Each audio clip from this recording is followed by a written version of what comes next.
Malaikat itu di apa? Malaikat itu kan yo duwe pikiran. Terus iblis yo duwe pikiran.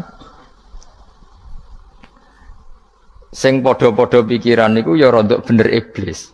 Pikirane lho ya. Tapi nurute bener malaikat. Jadi umpama agama kanut pikiran ya bener iblis. Mergo cara berpikir iblis iku Adam ku sangka lemah, aku sangka api. Berarti keren aku.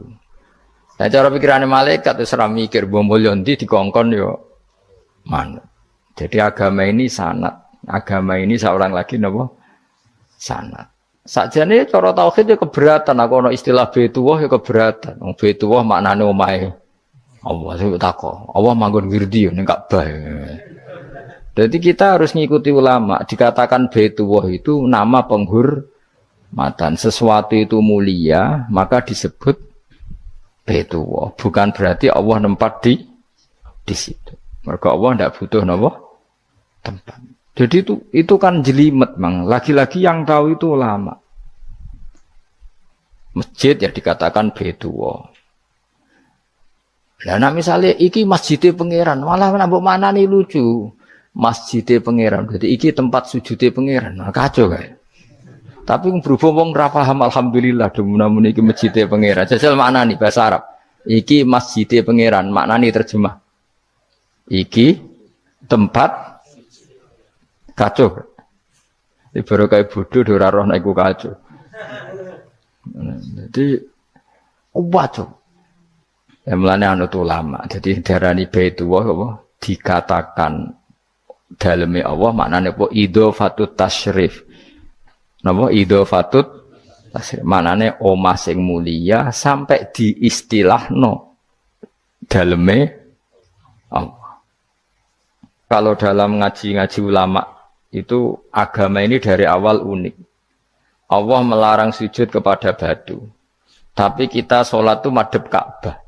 Kemudian juga ada batu.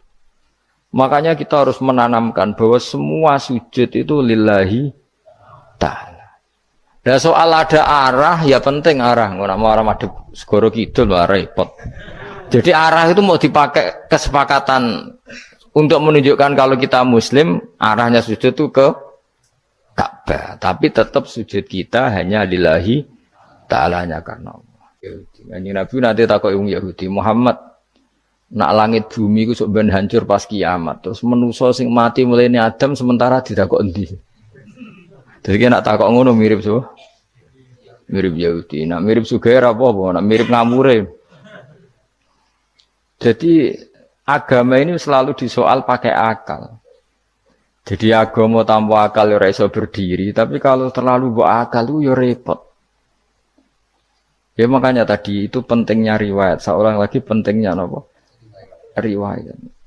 Makanya cara Imam Malik itu enggak suka sama agama di logika itu enggak suka. Karena nanti orang yang punya logika terus merasa lebih punya otoritas terhadap apa? Agama. Ya wis sesuai ngono agama iku angel oleh nerangno sampean agama iku. Sampeyan saiki tak bedheki. Nabi Adam diusir kondi. Swarga. Terus swargane Nabi Adam saiki didakoni ndi? Mergo swarga iku luase sak langit bumi. Lah nek iku saiki didakoni ndi wong? Swarga lebih luas ketimbang langit.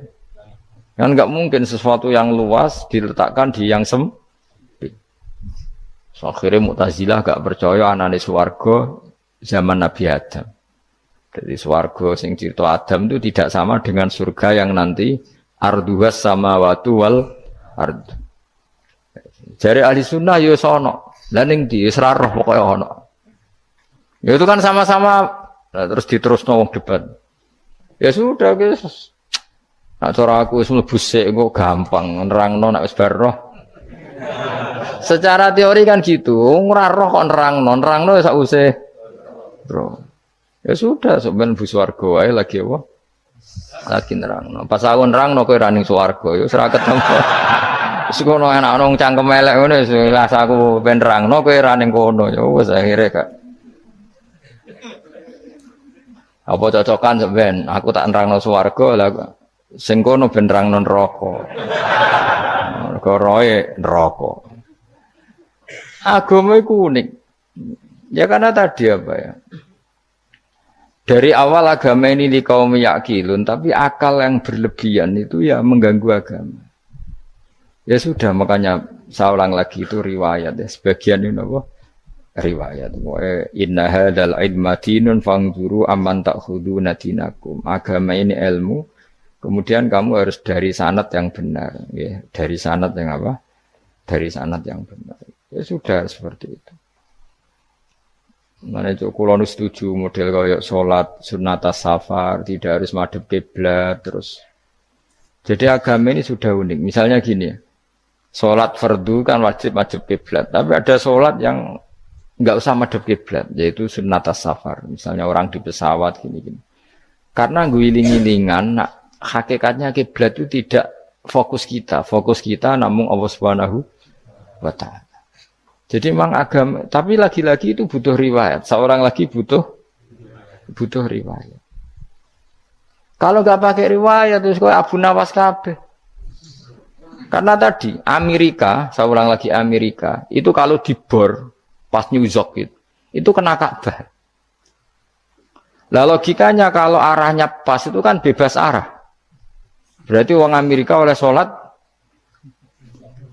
bebas. Tidak bisa seperti itu, ya tetap anut konsensus ulama sana atau tradisi sana, kiblat itu ngambil arah mana. Karena dia pas.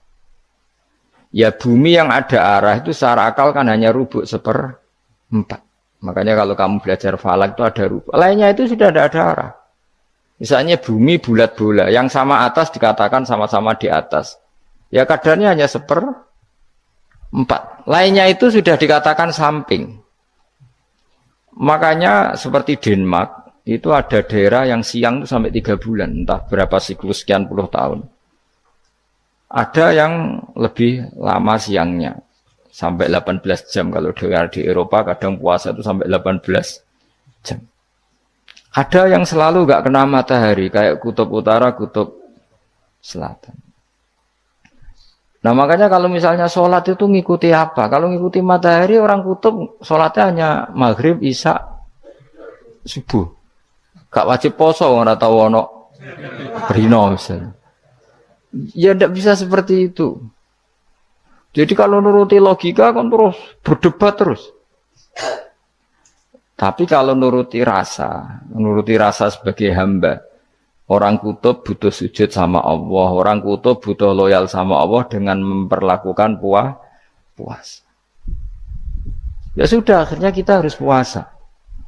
Nah, lalu kalau ukurannya matahari, mereka tidak punya matahari. Memangnya puasa itu penyebabnya wujudnya matahari, apa penyebabnya loyalitas sama Allah Subhanahu wa Ta'ala? Loyalitas. Kalau penyebabnya matahari ya, berarti kalau nggak ada matahari, nggak usah apa? Tidak usah seperti itu cara berpikir, makanya ngikuti ulama. Karena ulama yang tahu tradisinya Allah dan Rasul. Ya seorang lagi ulama yang tahu tradisinya Allah dan Rasul. Meskipun ya kadang saya enak dewe ulama. Mergo ya kadang ya mau kalau bolak-balik ngomong gak diterang nombek cangkem elek ora paham-paham. Makanya masyhur itu ada kiai di debat sama orang rodok PKI. Pak Kiai, kalau setan dari api masuk api kan biasa. Terus susahnya apa? Mau materinya dari api itu. Kiai itu mek lemah, sawurna raine. Loro cung, nggih sakit. Jare wong kok lemah, kena lemah kok loro. Karena serak kena diterang no. Manusia materinya kan dari tanah, berarti kena dipendem urip-uripan. Piye ya? Ya loro ya, lha ya jare kok lemah kok dipendem ning lemah kok. Karena dijelaskan pakai lisan yang baik, gak paham-paham. Sebenarnya kita ini ingin selalu baik, tapi ada orang-orang diterangkan cara baik-baik itu paham. Kayak misalnya ana wong kondo, Gus kula nu bojo kula cerewet ngene-ngene, apike kula pegat dicereweti bojo mbek diarani duda iku lara ndi? Oh lara diarani duda isen. Kue payu rabi dicereweti, ambek ra payu rabi jomblo, sakit mana? Sakit distatuskan jomblo. Malah kena dicereweti sabar prestasi baru. Mesti Wong ku diwolak-walik. Lan jar wis kula tak malan kula seneng mbek Imam Syafi'i. Kowe dirasani wong ning ngarepmu, diomongi, ambek dirasani seneng ndi? Seneng dirasani cara kowe. Jare Imam Syafi'i bukti ke wibawa, buktine ngomong ning ngarepmu ra wani. Jadi Imam Syafi'i itu rileks urip. Ya Aba Abdillah, orang yang tadi muji-muji jenengan tuh kalau di luar maki-maki jenengan. Jadi alhamdulillah. Kok bisa itu kan bukan pengkhianatan. Berarti saya wibawa. Di depan saya enggak berani itu. Wong iku sowan Imam Syafi'i ya cium tangan ya hormat. Tapi setelah di luar menghujat. Singkat cerita dilaporkan ke Imam Syafi'i. Orang yang tadi nyium tangannya jenengan itu di luar ngerasani jenengan. Jadi Imam Syafi'i alhamdulillah berarti aku wibawa. Mendengar kurawani. Ya dianggap enteng saja. Terus ada orang misoi Ja'far Shadiq. Ja'far Shadiq itu Sayyid putune Nabi, orangnya soleh, alim. Gurunya Abu Hanifah. Di antaranya gurunya Abu Hanifah itu Sayyid Ja'far Shadiq. Itu kalau dihujat orang diomongin ini. Dimaki-maki. Sampai ke rumah. Pas mau masuk rumah, kamu masih ingin maki-maki saya? Iya. Tak tunggu sampai selesai. Setelah selesai, sudah, sampun, sudah. Masih emosi orang, sudah. Kamu misoi saya berdasar apa yang kamu ketahui. Yang tidak kamu ketahui lebih banyak. Maka saya tunggu. Izin sampai. Terus ketika ditanya, kenapa engkau sabar ketika jenengan saya pisui? Orang ini akhirnya tobat, mencium tangannya, mencium lututnya. Jawab saya Ja'far Shadiq ini. Aturahu tu'sokurhan, aturahu yu'sokurhan. Kowe ora ngrafaham kalimat itu, tapi tak terangkan ben dadi wali. Kowe roh pangeran. Ya tahu. Sing durakani pangeran tuh banyak enggak? Yang maksiati pangeran tuh banyak enggak? Ya banyak. Lah yo pangeran sing di langit bumi wae dimaksiati, apa meneh trimo aku. Akhirnya terus jadi orang-orang soleh itu cara berpikir itu di luar kapasitas kamu. Apa ya? Mereka itu hanya Allah, taunya itu hanya Allah. Aku kan enggak egois, harga diri. Mana ada agama berdasar harga diri itu kalau dalam bahasa Arab disebut hamiyat al-jahiliyah itu gengsi nopo? Jahili. Makanya ketika saya berkali-kali cerita itu, ada seorang ulama dipanggil tetangganya, nom. Setelah sampai situ, sudah kembali saya tidak butuh kamu. Setelah sampai rumah dipanggil lagi, sudah kembali lagi sampai 3 kali. Ulamanya tetap ceria, tetap nyaman. Ketika ditanya, kenapa engkau tetap nyaman? Wahai pemuda, kamu itu tetangga saya. Kata Allah dan Rasul, nak kue iman be Allah Rasul, kon ngapi tonggo, kon ngundang aku ya teko. Ya seneng nuruti perintahnya. Ketika kamu nyuruh saya kembali, ya saya kembali. Memang itu keinginan kamu. Kue tanggaku, aku kon nurut bek tonggo. Aku ora urusane bek kue. Aku mau nyaman bek perintahnya. Oh, nangis pemuda tadi itu tobat. Kalau kamu kan warga diri, orang kok dipimpong. Nes gak bakat wali blas. Jadi orang dulu itu nyaman. Karena pikirannya namun Allah Subhanahu wa ta'ala. Umar bin Abdul Aziz itu termasuk khalifah paling soleh setelah periode sahabat. Itu mau kapundhut itu semua ketika keluarganya menangis. Kenapa kamu menangisi saya? Ya karena engkau mau mati. Memangnya kalau mati mau kemana aja? Ila khairi madhubin ilaih, ke zat terbaik. Terus aku mbok kon urip awar kowe gak jelas iso ngrumat aku ta ora. Ana Allah malah jelas. Saiki apik ndi urip mbek wong ora jelas sampai sing jelas. Ya wis kapundhut. Kowe kan gak mati ku wedi. Dosane akeh. Lah mungkin nek urip terus ra dosa apa to kan. Gaya tok asline. Dosa kula cek kathah Gus kok mati terus. Ya malah apik mati biar dosa meneh. Biasa wae nek mati biasa karena potensinya kamu urip suwi iku dosane apa taat meneh. Ya jawab. Potensine. Dosa meneh apa taat meneh? Apa ya dosa ya taat. Terus pas mati pas taat atau pas dosa? Ya ora usah ngono biasa ya. Ape mati ae matur pangeran Gusti nak saene mati nggih. Mati mawon nak saene urip nggih. Urip mawon Gusti semua anut jenengan wis. Zaman kula urip sing ngrumat nggih jenengan mungkin sampean mati sing ngelola nggih napa? Jenengan pun donya sing ngurusin jenengan. Kan sebenarnya kalau kita berpikir gitu kan nyaman. Zaman kamu hidup yang mengendalikan jantung, paru-paru, oksigen juga Allah. Dan kamu enggak tahu caranya, tahu-tahu hidup. Tapi setelah mati dikubur kamu iskal. Lalu sistem pernafasan saya gimana setelah saya mati? Memangnya zaman yang dunia kowe roh. Oh karena ada oksigen. Nah, terus oksigen wujudnya karena apa kowe ya ora roh. Oksigen dari zat gini lah zat iku kok sapa ya ora roh. Mau gaya tok ngomong mau tetep akhirnya ora roh.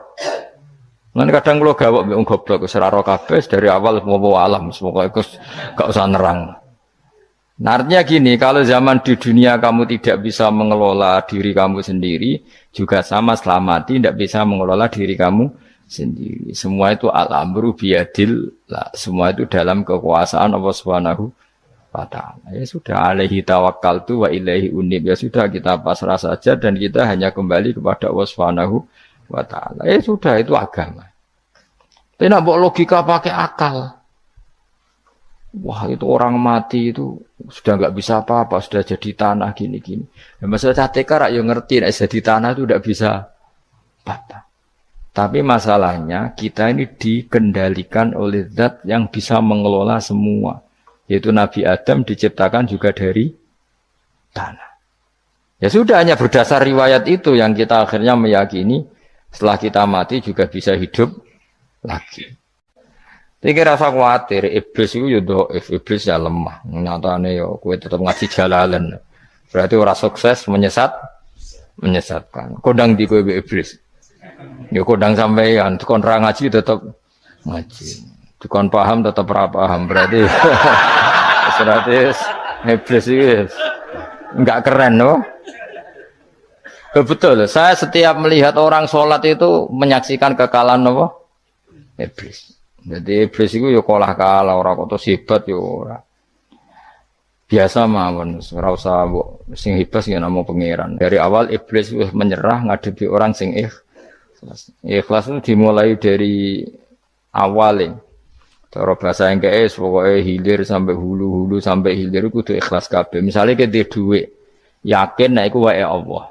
Sehingga kita ketika ngasihkan orang itu kamu enggak merasa itu milik kamu. Sehingga enggak gampang ngundat.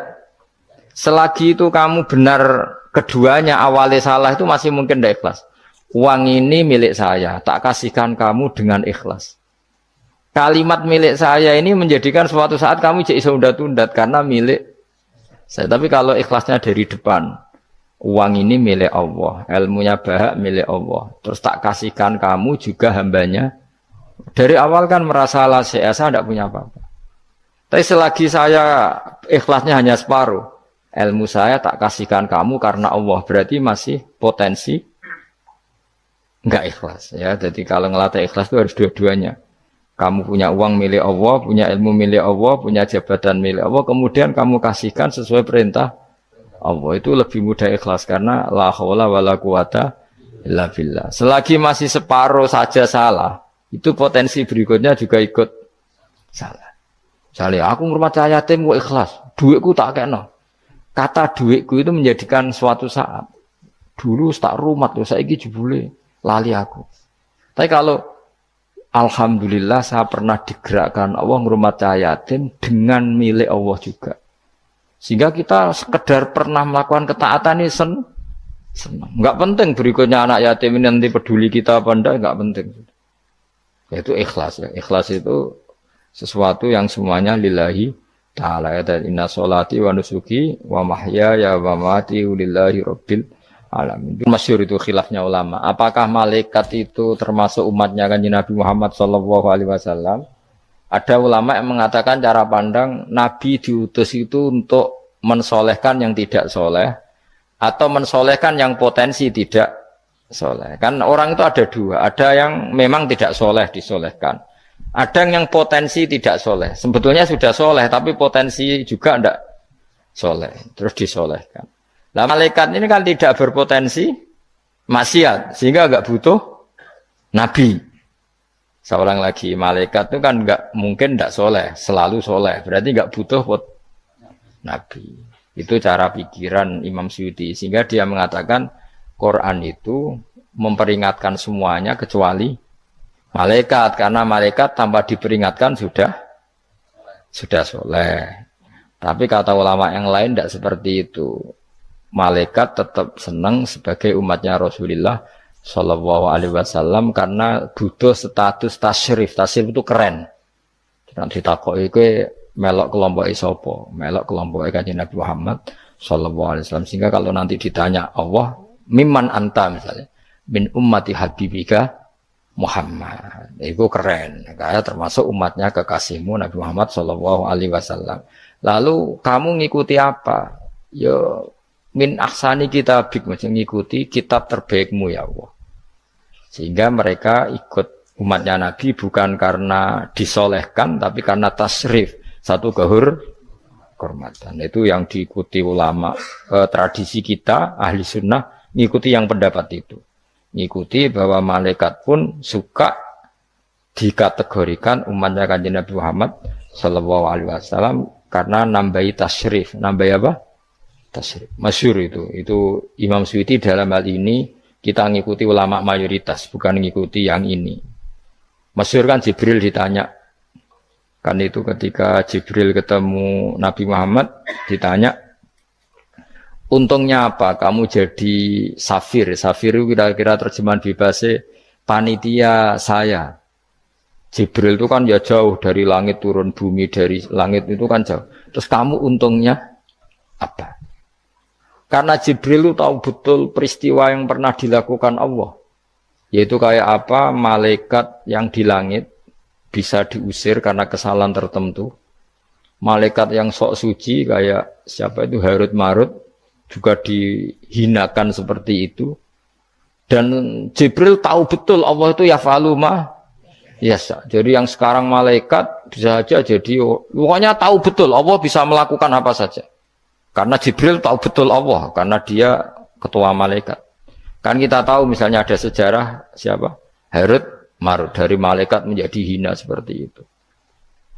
Terus Jibril akhirnya tanya, ya sudah, Jibril punya apa? Terus ditanya Nabi, kamu untungnya apa setelah jadi safir saya, jadi panitia yang ngurusi wahyu.